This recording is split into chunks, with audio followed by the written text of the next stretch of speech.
Hey there everybody, this is David with Second Main Phase, and we are jumping into a Magic Origins release draft here. And we've opened a pretty good one. Tragic Arrogance is pretty much, pretty much one of the biggest bombs as far as like mass removal goes in the set. You basically allow your opponent to keep some, worthless creature while you keep your biggest creature. And you can get additional value if they have artifact creatures, etc. So we're going to take that. Other cards in the pack that I like Undercity Troll, Wild Instincts, and Anointer of Champions from this pack. I really like green in the format. I think Undercity Troll is probably one of the best 2-drops that you can have. It dodges a lot of the removal and interaction that your opponent can have, and is just sort of very difficult to deal with. And Wild Instincts is just sort of good removal. Anointer of Champions has been fine for me so far. In an aggressive, white-green deck, it works pretty well to get some extra power on the field, but it's not a super high pick for me. Okay, so from this pack, the best cards in the pack, what does Mizium Meddler do? Mizium Meddler is fine. I'm not sure how much I like white-blue sort of tempo in the format. Knowing that I have a Tragic Arrogance, I would really like to be white-green so we can pick up, excuse me, some fatties going through here. And I really like Conclave Naturalist. I think it's actually, totally reasonable to first pick, second pick Conclave Naturalist. He's just a monster, or they are just monsters, I guess. She, them, they are monsters. You just get so much incidental value from having this kind of effect in your main deck, and there really aren't other great options in the main deck for a card like this. Other cards in the pack that I really like, I love Elvish Visionary. I'll play pretty much as many as I can get. I think it's just fantastic. I like Separatist Void Mage, Shaman of the pack. Oops, yeah, okay, we didn't take that, that's good. Okay, so here we go. We've got some art that is not loading yet. Okay, so cards in this pack, there aren't really any green or white cards that really speak to me. Orchard Spirit is fine, and I might take it here, but none of these other cards are really that good. Revenant is alright in the black, grindy Nantuko Husk decks. Eyeblight Assassin is also fine. Eyeblight Assassin versus Orchard Spirit, it's pretty close actually. I don't like Despoiler of Souls. Like, a 3/1 in this format gets blocked by so many things, and the fact that it can't block is a huge downside. I'm gonna take the Orchard Spirit. Like, it's possible that Eyeblight Assassin or Revenant are sort of more powerful cards, but I'd rather sort of stay on color for now. Not that we really have colors at this point. Okay, so here there's some better options. Anchor to the Aether is quite good. Getting a 4th pick Anchor to the Aether does signify that blue may be open. Also, we have some pretty good black cards here. Fetid Imp and Nantuko Husk are both very good. And green-black is a color combination that I totally don't mind. I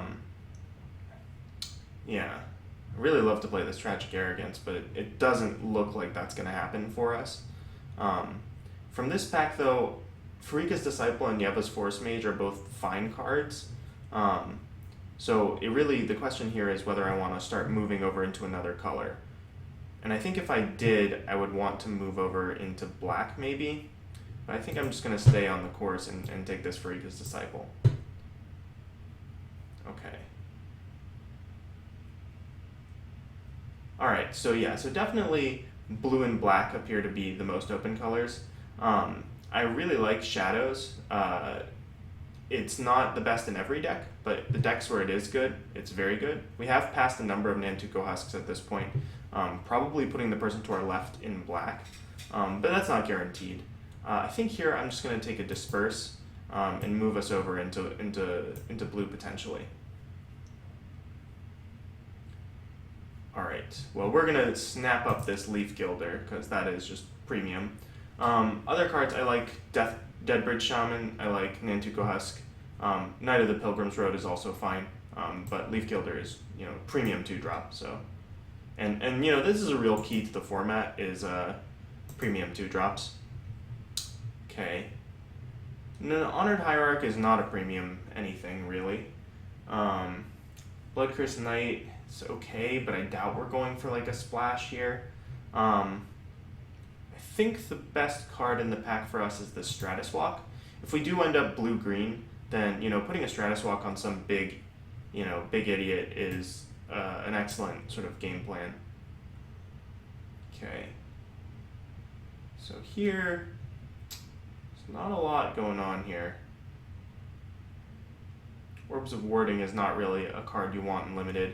I'm going to take this Might of the Masses. It's a combat trick. It's not a great combat trick, but it is a combat trick. Here, Deep Sea Terror isn't terrible. Vastwood Gorger, yeah. I think I'll just take the Vastwood Gorger, though. Stay on color for this point. Gather the Pack has really not impressed me in the format. It's just a little bit slow. And, in order for that card to be great, you have to have a really dense, number of creatures in your deck. So, it doesn't slot into everything. I think it's good in the red-green sort of monsters. So I'm just going to move our non-green cards to the side right now, and we'll see where we get.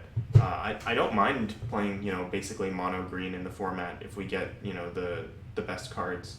Our green is good, but it's not like great right now. Okay, that's a late Shaman of the Pack. I'm going to take it here. It's possible that we can build elves.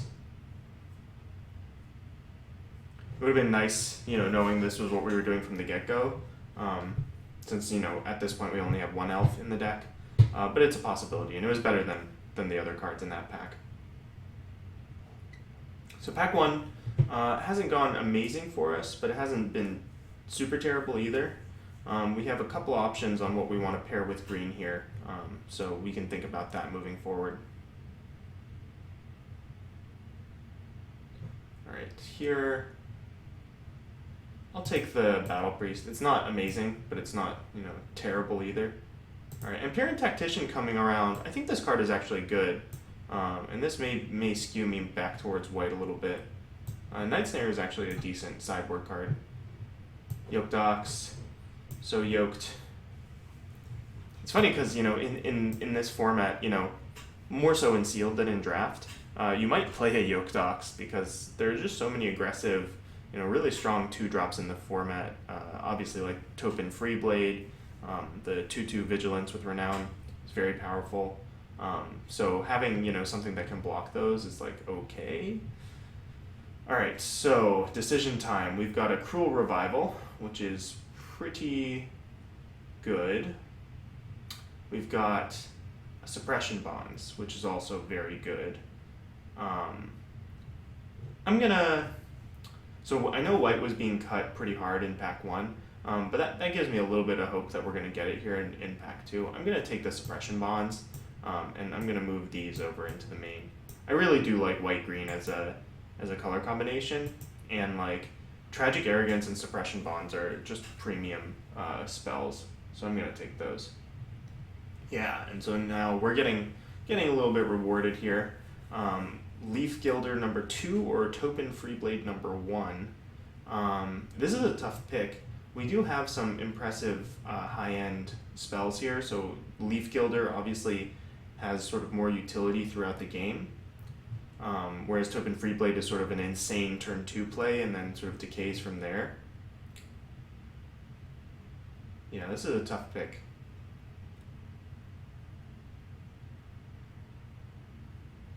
I think I take a second Gilder. We're probably going to be base green. Yeah. Maybe we can wheel this Hitchclaw Recluse. This is a tough one. I'm going to take the Freeblade. I'm going to try to lower our curve a little bit in this pack and see what we can do with that. Yeah, another Freeblade here. Dang. Alright, well maybe we'll wheel one of these 2 green cards, possibly. Like, if we cut white hard in this pack, then we can start, doing some better stuff. I really like Timberpack Wolf. It's, like, You know, it's a 2/2 for 2, and it just gets better. Oromancer. So Oromancer is funny because you're like, oh yeah, I'm gonna draft all these auras and it's gonna be sweet. But Oromancer is basically only good in white-black, and only if you get what is it? Way to the Underworld, because you know Suppression Bonds is just never going to your graveyard reasonably. So I'm gonna take this Timberback Wolf here. Alright, there's a Wild Instincts, which caught my eye immediately. And that's pretty much it. I would say Wild Instincts and Fleshbag Marauder are the best cards in the pack. But Fleshbag Marauder has like not impressed me very much in this format, mostly because there are just so many ways to get 1/1s. You know, you have like Dwynen's Elite in green, you have all the Thopter cards in red and blue, and you know, maybe you're playing like Elvish Visionaries or something. So it's just often killing something that's not great. So I'm going to take the Wild Instincts here and be very happy with that. Okay, so we could go for it. Look at this. This guy is insane. He's Citadel, or she. It's so hard to tell on these tiny arts. Citadel Castellan is a monster. Like, you can't let your opponent hit you with a Citadel Castellan, ever. Because then they have a 4/5 vigilance, and you just lose. Titanic Growth is great, and I wouldn't mind picking one up for the deck, but this is super clear. Let's do it. Alright, here, a second Ampiran Tactician. A big problem with this format is you become overloaded at 4. There are a lot of good cards at 4. But I think it's the pick here. I don't really want to play a Caustic Caterpillar. Like, this is the great thing about second picking a Conclave Naturalist. We can just ignore all of these really bad cards that deal with artifacts and enchantments and play this 4/4. That just wins the game. Yeah, I'm going to take a second Tactician. It's possible that it doesn't make the cut. You have a Force Mage is great with our Renown pickups.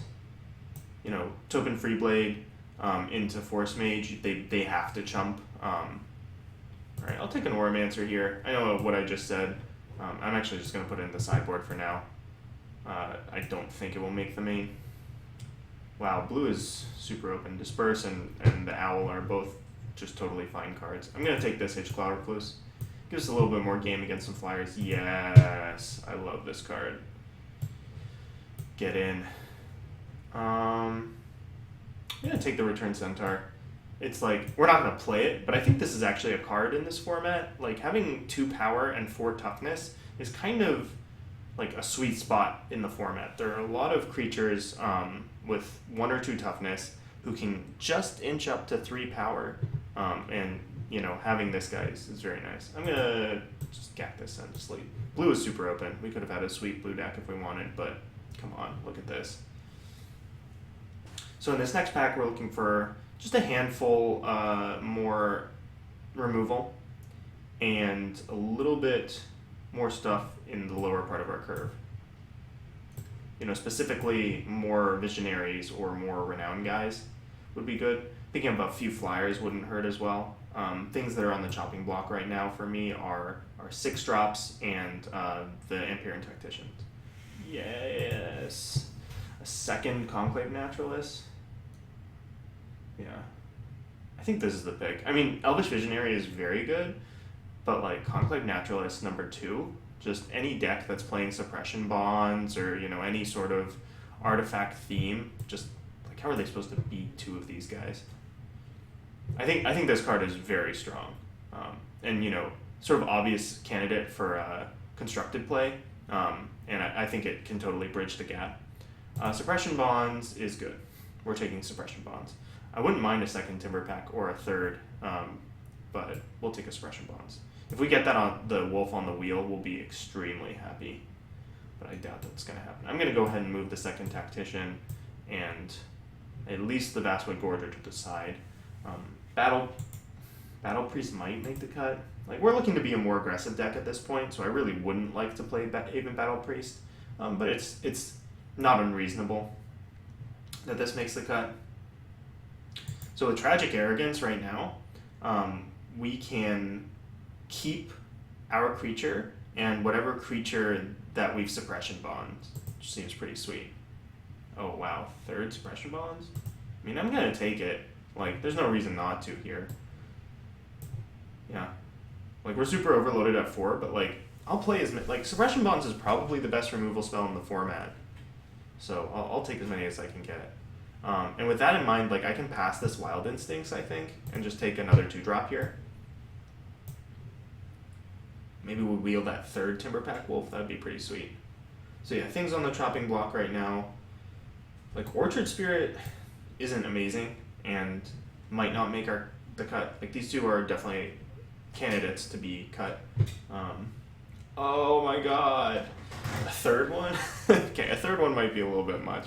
But, like, if there wasn't a Rock Smallers in this pack, it would definitely be the 3rd Conclave Naturalist. And, like, I would not fault anyone for taking a 3rd Conclave Naturalist. But Rock Smallers is sweet. Goes with Yeva's Force Mage and, you know, other combat tricks. And he's just a monster. And I think that means I can cut this Battle Priest.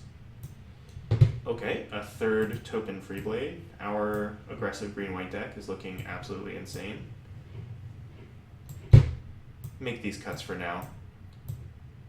I could see us playing the Orchard Spirit. So something that is funny about this format is I found that, like, there's a lot of good 2-drops that you have to prioritize because it's sort of a 2-drop format.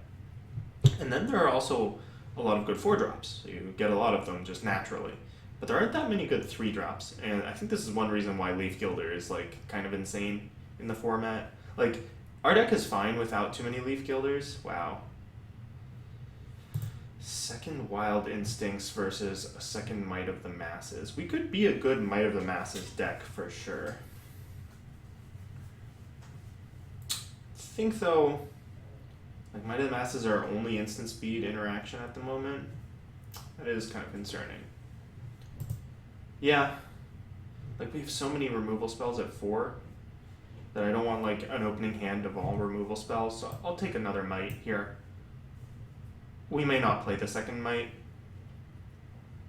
but just sort of for mana considerations, we will play as many Elvish Visionaries as we are allowed.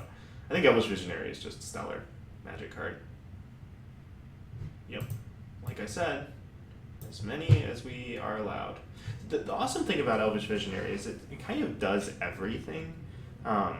It puts a body on the field, and it draws you the card, so you can keep an Elvish Visionary 2-land hand and feel very confident that you'll hit your 3rd. Wow, 3rd Timberpack Wolf. Get in.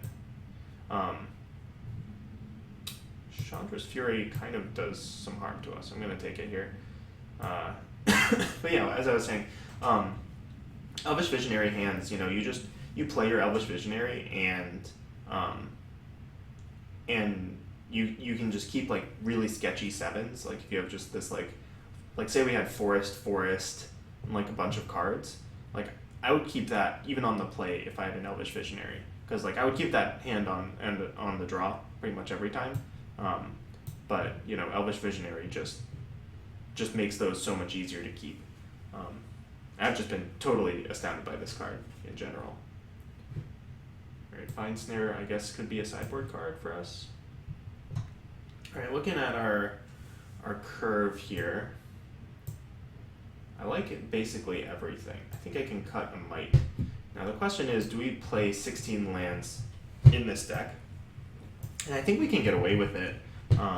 Like, it is awkward having 2 double white spells in this deck when we're sort of base green. But I think, like, 8 and 8 would be fine. Yeah, because if we do 8 and 8, again, like, with so many Elvish Visionaries, like, you can play less lands and not really worry quite as much. And we're, like, a super aggressive curve. So I kind of like that. Now the question is, do I want to make any changes? Like, Tactician looks quite good in the deck. And I have the option of a 2nd Tactician. Like, the cards that I'm thinking about are Amperian Tactician number 2 and Might of the Masses number 2 are both reasonable cards to play here. Like, maybe I just don't play this Hitchclaw Recluse, because, like, who cares about flyers? I mean, that puts us, like, really vulnerable to flyers. But maybe that's, like, something that we give up in the main and then side into something that's more capable of dealing with flyers. So if I was to do that and I was to put a 2nd Tactician into the deck,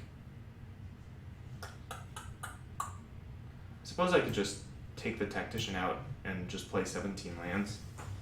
But we just have so many 2-drops. Like, we can run super efficient here. 17 creatures in the deck. Yeah, I think I'd rather have a second Might just as like some more instant speed interaction. And then we'll just run 8 and 8, I think. Yeah. I mean, like, we're definitely more skewed to green, but we have all these token free blades, and you know, I'd love to play as many of those as I can. So I think I just keep it 8 and 8. Play 16 lands. Yeah, this deck looks fun. This deck looks like aggressive. Like, you know, if we have, you know, there are plenty of reasonable ways that we curve out with this deck.